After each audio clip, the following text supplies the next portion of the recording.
We're gonna save you almost €1,000,000 USD right here, right now.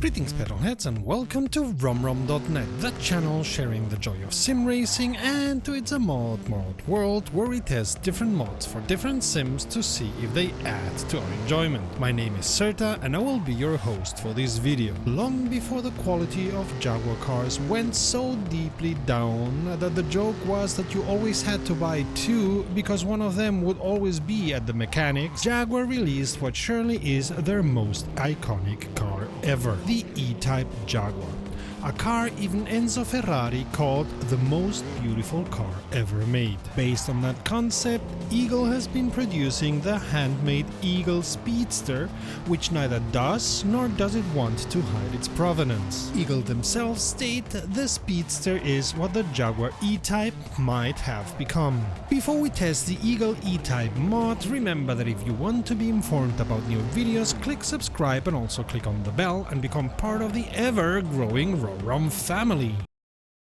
It looked quite nice, only one thing that looked strange, but it gave me a very nice tingling Jaguar sensation. This is a very fine Eagle E Type Coupe, nice finish in the design. Of course, as these cars are handmade to order, this is just one way it could look like. And yes, the Eagle E Type is only built without a top. I don't know how they were able to get everyone speaking about the Eagle E Type low drag without a top, but I haven't seen a wind tunnel curve, so what do I know?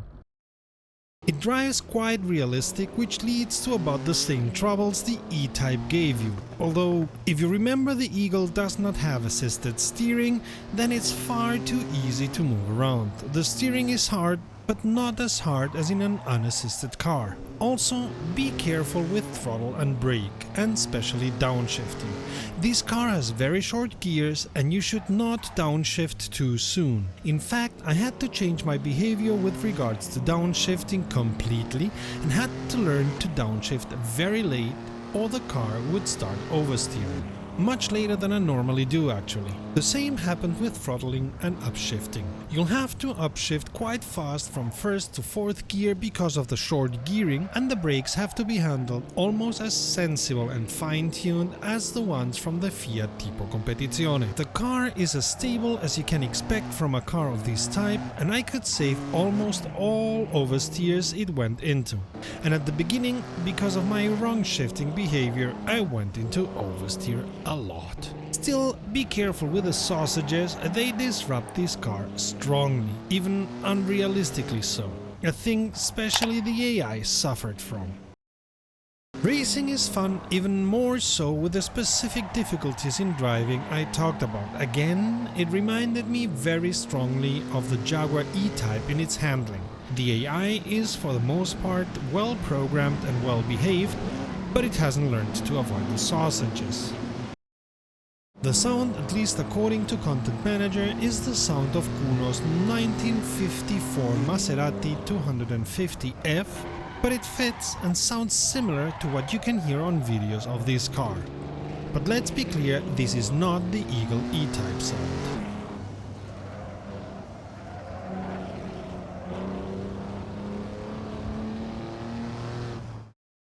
Drive this mod and you won't spend the £500,000 British pound or almost €1,000,000 USD this mostly handmade car costs. Presto, we've saved you money! And if you enjoy this kind of cars, you will have much fun with this mod.